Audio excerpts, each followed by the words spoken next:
guys, this is Jem Balacano of MobileTechPanay.com, and last year, Trey Mobile had quite the hit in the Aqua S9 lineup. Not only was the Aqua S9 Max one of the best performing phones under the 10,000 peso mark for some time, but the Aqua S9 and the Aqua S9 Infinity made for some compelling options as well. However, Trey Mobile has traditionally refreshed their lineups annually, and after a long wait, we finally have a follow-up of sorts in the Aqua S10 Pro. At 7,999 pesos, it's positioned around Trey Mobile's mid-range, about the equivalent of last year's Aqua S9 Infinity, meaning it's not a stretch to expect a base model Aqua S10 or Aqua S10 Max to be unveiled in the coming days leading up to Christmas. Alas, the Trey Mobile Aqua S10 Pro is all we have right now, along the lines of new offerings from the local brand. Is it worth it at 7,999 pesos? Let's find out. Now, before I continue, I like to make gadget reviews and other tech lifestyle videos, so feel free to like this video or subscribe if that's something you're interested in. Maybe you've seen my stuff before. Since we keep running into each other, why not make it a commitment? And while you're at it, leave a comment down below if you think there are other phones under 10,000 pesos that are also a good value and why. I'd love to hear from you guys. Alright, back to the video. Quick disclaimer though, they did send me this unit free of charge to review, though to be honest, the only thing that changes is that I won't absolutely crap on it in case I don't like it. To be fair, in the years that I've covered Trey Mobile, they've never once asked me to take down a review, and they have not ever had the benefit of looking over a review before posting. That includes this review. Anyway, the Aqua S10 Pro comes with a complete set of accessories out of the box if we're basing it on the review unit I received. Aside from the handset itself, you'll find a Type-C USB cable, quick user guide, clear jelly case, tempered glass screen protector, SIM ejector tool, in-ear headset, and wall charger. Though I've seen promos for the Aqua S10 Pro where the tempered glass and jelly case are bundled as freebies along with a game controller and crystal Bluetooth speaker. Hopefully they do come standard because I've always had a hard time buying custom-fit accessories for Trey Mobile phones, especially protective cases and screen protectors. If anything, at least the headset, charger, and Type-C cable do come standard. The headset is of the in-ear type and comes with an inline mic. It sounds pretty good too and does a great job of isolating the listening experience from any noise, though you don't get any replacement tips in different sizes. The charger is built pretty well and delivers up to 30 watts of fast charging output. It's a little on the larger side though, from what I've seen from Trey Mobile in the past. This is fine though considering the Aqua S9 Max before it supported 15 watts charging, but still came with a charger about as large. Overall, I'm liking the accessories because they don't feel cheap. They all come in white though, which based on experience typically yellows with age. The Aqua S10 Pro runs Android 11 out of the box and looks fairly stock. I definitely appreciate the launcher's customization options, which includes just enough for most people to achieve a certain look without overwhelming you with options.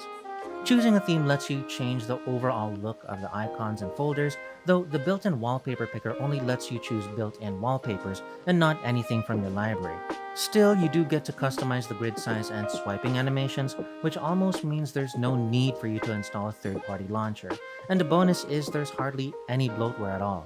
Design-wise, the Aqua S10 Pro does a lot of things right, while seemingly leaving one of its feet in the sand. It features a gray hologram finish that seems to be the rage these days, though the lighter finish is less subtle and easier to photograph than the darker navy blue from the last couple of phones I reviewed. The large 6.67-inch display occupies the entire front of the phone, with only a punch-hole camera to break the viewing experience. The bezels are what you'd expect from a budget phone these days, though thankfully there isn't a significant chin bezel. Also, the punch-hole camera is definitely a step in the right direction for the local brand, and while we've seen this on other smartphones for at least a couple of years now, it's nice to see Trey Mobile finally adopting this design language, if only on one phone. Not that I think it's a massive step up from teardrop selfie cameras, but apparently there are some folks who are averse to those and would prefer punch-hole cameras. Another thing I like is the quadruple camera array on the back. It's quite nice to look at and gives the impression that the Aqua S10 Pro is a capable shooter, which it is to some extent, and I'll get to that in just a bit. It does jut way out though, so hopefully you can get it bundled with a soft case to mitigate any damage when setting the phone down. Button, mic, and speaker placement are sensible and are where you'd expect to find them these days. The volume rocker and power lock buttons can both be found on the right, while the hidden SIM tray can be found on the left. At the bottom, you'll find the 3.5mm headset port, which I'm really appreciative of. There are also the primary mic for calls and voice recording, Type-C port, and loudspeaker. On the top, you'll also find the secondary noise cancelling mic. There are a couple of things on the back though I'm not too fond of. First is the rear-mounted fingerprint scanner, which is convenient but is less stealthy than if it were built into the power or lock button like some of the other phones these days. Second is the new cherry logo, which isn't bad in itself, but feels less subtle than it used to be. These are minor gripes, of course, and certainly shouldn't be a deal breaker for most folks. The Aqua S10 Pro comes equipped with an assortment of cameras for different scenarios, though some are noticeably better than others. The primary 48-megapixel camera will be the main workhorse and has the best sensor. The 5-megapixel wide camera, while being a step down from the Aqua S9 Max's 8-megapixel offering, is still fairly decent but a noticeable step down from the main camera. The macro camera is a dinky 2-megapixel little thing, though it has the advantage of being able to focus on objects much closer than you could with the main camera. The fourth camera in the quad rear setup is a depth sensing camera and is just there to achieve subject separation in certain scenarios like portraits. Finally, there's the touted 16-megapixel punch-hole camera in front for selfies. Not that a punch-hole should add any extra imaging advantage, but of course, we have to test the darn thing, so let's cut to me hanging out at a local park. Hey guys, this is Jam Bulacan of MediaTek and I've been out and about in one of the parks here in Marikina trying to test out the camera this thing has. I've only been shooting in full HD, but maybe I might try out some 4K video later on. This is from the front camera though, so not that wide, but still pretty good if I hold it out at arm's length. What do you guys think? I'll show you guys the footage later. My first observation is the dynamic range isn't quite as good as I hoped it would be though. Given it was late afternoon with soft lighting, the highlights could easily got blown out on a day you could usually retain that information in the sky. The zoom capability is capped at 4x or 400% though for both photo and video, which leaves a little bit to be desired considering there are other entry to mid-range phones that are able to go up to 10x or perhaps more. Also, I can't say I'd call my shots at 4x zoom to have been usable, as there's a lot of loss of detail.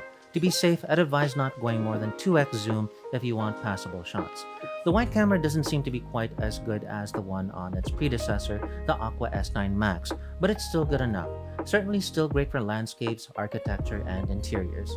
The macro camera is absolute rubbish though, but then most of the budget phones I've reviewed recently have had rubbish macro cameras. Honestly, I'd rather prefer to just zoom into details using the main 48-megapixel camera. Yes, you'll technically be taking shots from further away, but it's still better than this muddy mess. For nighttime photography, the Aqua S10 Pro is serviceable but inflexible. Unlike some of the more recent phones whose night modes compensate a fair bit when there isn't a lot of light, the Aqua S10 Pro is unforgiving. There are ways to make the Aqua S10 Pro's night mode work for you, but most people won't know them, and you'll often end up with noisy, underexposed, or even washed out shots. Of course, nighttime photography in populated areas isn't about working in the absence of light, but rather using what little light there is to your advantage. Not that I'm an expert, but just a little know-how will result in better nighttime shots overall. Just know that the Aqua S10 Pro is really inflexible at night. Finally, the 16-megapixel selfie camera was a decent surprise. I feel like it's able to capture a good amount of detail, and I was able to take flattering self-portraits even without any beautification options turned on. Vlog-style video was also fairly usable, and it's something you could use in a GIF, though the dynamic range once again leaves a bit to be desired, given this was a late overcast afternoon scenario with what should have been favorable lighting conditions. The 120 FPS slow-mo is great for capturing brief yet powerful moments, but it isn't perfect. Sure, you can zoom into the full 4x zoom the camera is capable of, however, zooming in even just a little bit results in an immediately noticeable loss of detail that I just wouldn't bother zooming in at all. Time-lapse is at least better, though there isn't a way to make changes to the interval settings. Instead, you're stuck with a toggle of sorts that turns the time-lapse effect off for a bit, allowing you to record normal speed in the same video file. Unfortunately, there's no stabilization to speak of, or at least none that I can find. In much of the footage I shot, I ended up with a lot of shaky shots. This is amplified if you try to zoom in on video, so you're limited to basic tilting and panning shots that are the easiest to shoot stably handheld. Either that or get a smartphone gimbal. Overall, the camera performs to its price point. It's a versatile still shooter with a decent feature set, if a bit muddier in the details than I'd like. For video though, it's serviceable for the occasional moment with family and friends, and some modes help add variety, but it's not something I'd use for serious video content creation. The Cherry Mobile Aqua S10 Pro comes equipped with a 6.67-inch Full HD Plus display with a resolution of 1080 by 2400 pixels and a pixel density of 395.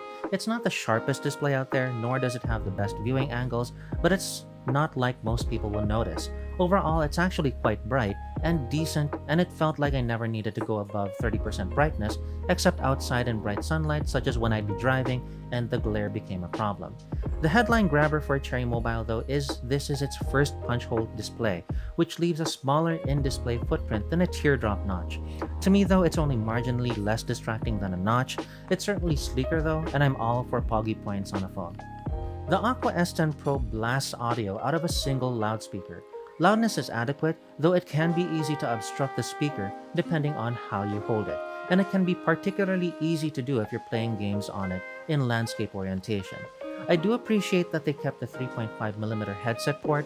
Granted, I've switched to wireless Bluetooth earbuds these days, but I still use an aux cable when I use it to play audio in the car, and I love that I'd still be able to use it with a nice pair of headphones if I wanted to. It's also nice that they included a nice in-ear headset in white with the Aqua S10 Pro. It actually does sound pretty decent, if a bit on the thin and fragile side. I can imagine most people sticking with a stock headset for quite some time, as opposed to buying a higher-end pair. Inside, the Aqua S10 Pro beats a Helio G90 chipset, which is actually a bit of a step down from last year's Aqua S9 Max and its G90T, where the T stands for turbo. Still, it performs quite decently, though don't expect it to be a world beater. Check out the results from my favorite benchmarks. The Aqua S10 Pro managed to score about 344,000 in Antutu, 9.6K in PCMark's Work 3.0, and 1.5K in Geekbench's multi-core. To put things into perspective, we're seeing it perform at par with phones like the Realme 8 Pro and ZTE Nubia Red Magic 3, which are both roughly twice the price of the Aqua S10 Pro. Of course, these are synthetic benchmarks only, and it shouldn't be the single determiner of overall performance. Still, it's good to know that the Aqua S10 Pro is capable of delivering bang-for-buck value.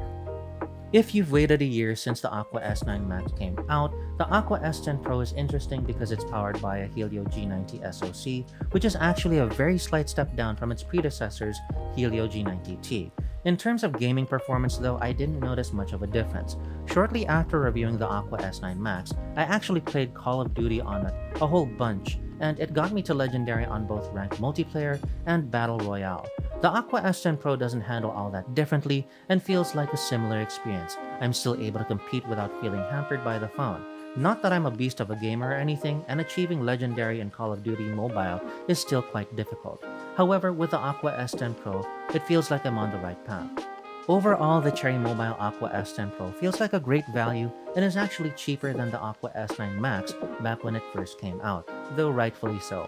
It'll handle just about any app or game you throw at it, though don't expect to be able to crank the graphics settings up in competitive multiplayer if you don't want it to start feeling more sluggish. The camera versatility feels exactly like the Aqua S9 Max, with the same features on both stills and video. It's not as sharp as I'd like it to be, but it's super versatile for mobile photography. It does leave me a bit wanting in the video department though, due to the lack of any stabilization. It's already the end of October as of making this video, and I'm still kind of holding out for a proper follow-up to the Aqua S9 Max. But if the Aqua S10 Pro is the best they're coming out with this year, I'm perfectly fine with recommending this as a solid buy. So yeah, I hope you liked this video and found value from it. If you did, feel free to like or leave a comment down below. Let me know if you think the Aqua S10 Pro is a good value, or if you think Cherry Mobile will still come out with a base Aqua S10 or Aqua S10 Max this year. And if this isn't your first time watching one of my videos, why not subscribe? These are the kind of videos I like to make, and we'll likely be seeing each other again soon. Let's make this a commitment. Our next meeting is inevitable, so subscribe.